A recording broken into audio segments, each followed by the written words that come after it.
Je suis évidemment très heureux d'accueillir dans le cadre de ces ateliers débats le thème d'aujourd'hui. Les sujets dont nous allons débattre sont en effet de première importance et comportent des enjeux considérables. Des enjeux de santé publique, cela va de soi. Les chiffres qu'a brièvement cité Bertrand sont éloquents à ce sujet. Et nous attendons tous, évidemment, que les bâtiments tertiaires dans lesquels nous travaillons, qui accueillent nos enfants, les logements dans lesquels nous passons une part très importante de notre vie, soient non seulement confortables, fonctionnels, mais aussi protecteurs de notre santé. C'est donc un thème absolument central. Derrière, il y a aussi des enjeux industriels considérables, car cette pollution intérieure est en partie due aux matériaux qui constituent le bâti, l'isolation, les équipements qu'on met en place dans les logements, dans les bureaux, et donc l'élimination à la source de ces risques de pollution est un enjeu industriel considérable. Mais il y a aussi la question du renouvellement de l'air qui permet de limiter les risques attachés à ces émissions de polluants. Et les renouvellements d'air, notamment dans le domaine du logement résidentiel qui nous intéresse au premier chef, mais cela vaut aussi pour le tertiaire, peut entrer en conflit avec d'autres objectifs. D'abord, inévitablement, ça induit des surcoûts, non seulement à la construction, mais dès que les dispositifs deviennent un peu complexes, des surcoûts à l'exploitation, l'entretien des filtres et des choses de cette nature. Ça peut aussi entrer en conflit avec l'efficacité énergétique du bâtiment. Et en particulier, j'ai lu dans un fascicule concernant la réglementation thermique 2012 qu'elle n'interdisait pas d'ouvrir les fenêtres. Bon, très bien. Quelles conséquences en tirer? Combien de temps est-ce efficace, etc. Eh bien, c'est le type de sujet dont il va falloir débattre ce matin.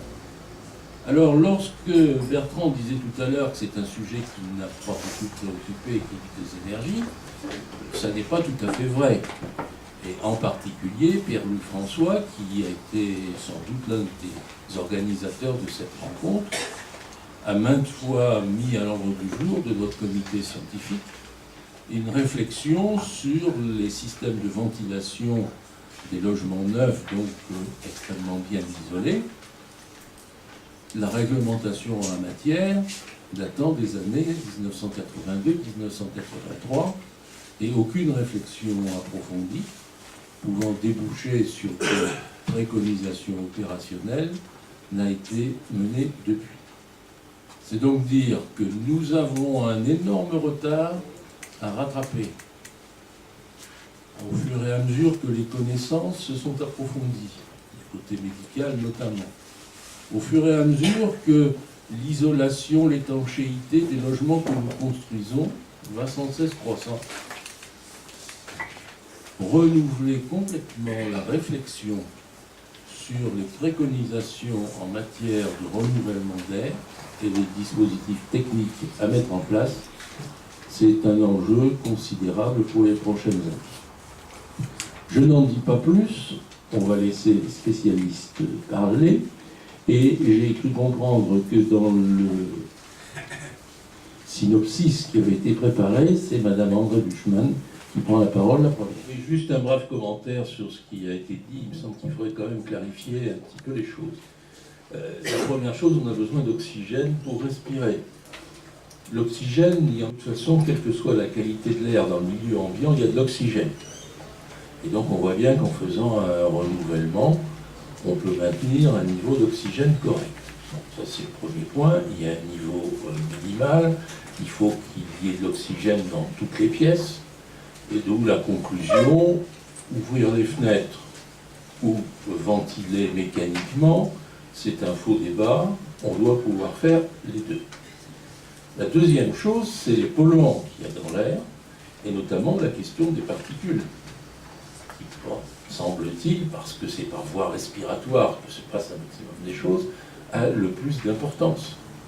Je ne parlerai pas trop des produits chimiques, les solvants, etc., qui relèvent plus de dispositions concernant le bâti, les équipements qu'on met dedans, et qui appellent sans doute d'autres solutions. Mais sur la particule, il y a quand même une question. C'est de savoir si le milieu intérieur est plus pollué que le milieu extérieur ou réciproquement. Et de là découle qu'il y a des problématiques différentes. Comme disait ma voisine, même à la campagne, lorsqu'il y a des pesticides, on peut discuter de l'opportunité de renouveler massivement l'air à certains moments. Bon. Mais lorsqu'il y a un pic de pollution en région parisienne, il n'est pas certain qu'il n'y ait pas lieu de se prémunir contre la pollution extérieure. Donc le problème est là. Renouvellement de l'air pour l'oxygène, ça va de soi, et il y a un minimum nécessaire, et ce minimum devrait être quantifié, me semble-t-il, de façon plus précise par des réglementations. Et puis ensuite, la lutte contre la pollution, faut-il se protéger de l'extérieur, faut-il chercher à évacuer au maximum la pollution qu'on provoque à l'intérieur, comme ça a été expliqué, notamment par l'ouverture des fenêtres en un pic de pollution. Enfin, il me semble que là, nous avons eu une première décantation des questions. Sur l'objectif ultime, il y a un consensus absolu, évidemment. Il faut que les bâtiments tertiaires que nous utilisons, les logements dans lesquels nous vivons, constituent un cadre favorable à la préservation de notre santé. Ceci étant posé, moi je reste extrêmement perplexe sur les conclusions que l'on peut tirer de cette discussion. Je suis convaincu qu'il y a encore beaucoup de choses à faire. On a souligné à juste titre que le contrôle de l'étanchéité, qui est résulté de la progression des diverses réglementations thermiques. Je pense ici au logement, mais ça pourrait être transposé à d'autres domaines. Le contrôle de l'étanchéité a de fait réduit substantiellement le renouvellement de l'air. Alors, est-ce que c'est un bien d'avoir substitué, j'allais dire, à ces déperditions incontrôlées une maîtrise de l'étanchéité, mais est-ce que ça n'est pas un mal aussi de ne pas avoir rectifié en conséquence le renouvellement d'air mécaniquement contrôlé? Et là, il me semble que c'est une question sur laquelle il faudrait avoir une réponse claire.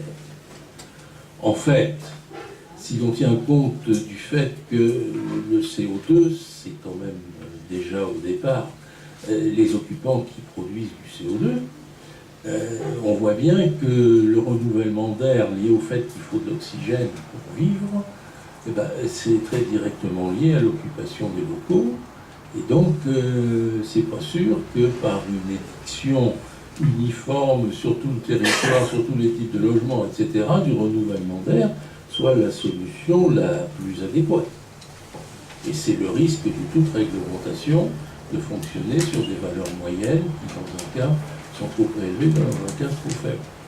Alors, on a vu de la même manière que pour ce qui est des polluants, il y a effectivement la génération des polluants par l'occupant, en supposant maîtriser la génération des polluants par le bâti et par les meubles, etc., ce qui n'est d'ailleurs pas totalement acquis aujourd'hui.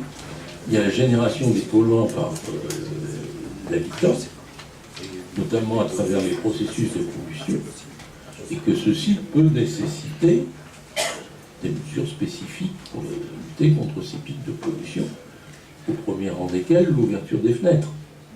Alors moi j'en tire la conclusion toute simple, c'est qu'il est absolument impératif d'avoir des dispositifs de chauffage qui s'arrêtent lorsqu'on ouvre la fenêtre. Et donc, l'utilisation des radiateurs intelligents que nous produisons aujourd'hui pour l'électricité résout correctement cette question qui n'est pas subalterne si on ne veut pas trop obérer l'efficacité thermique globale du système. Et puis il arrive quand même un moment où il faut poser la question du conflit entre la recherche d'une économie maximale d'énergie et la qualité sanitaire du logement par un renouvellement d'air correct.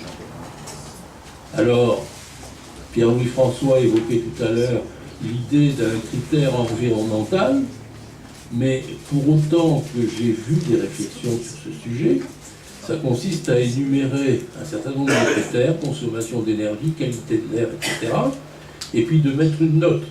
Mais si certains de ces critères sont contradictoires, on n'est pas plus avancé dans l'appréciation globale des choses.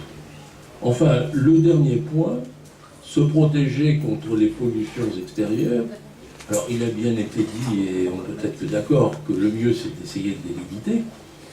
Cela étant, il y a des endroits où inévitablement elles existent, le voisinage d'une autoroute par exemple, et là, il est clair que le filtrage devient indispensable et les solutions double flux méritent d'être privilégiées. Mais énoncer comme principe qu'il y aura systématiquement du double flux relèverait de l'absurdité totale, car en certains endroits, c'est totalement inutile et coûteux. Voilà. Alors, à la question que posait Bertrand, qu'est-ce qu'il faudrait mettre sur la loi de transition énergétique concernant cet épineux sujet, à l'issue de ces réflexions, je ne suis pas sûr qu'on ait une solution miracle à proposer, autre qu'il faut continuer à travailler.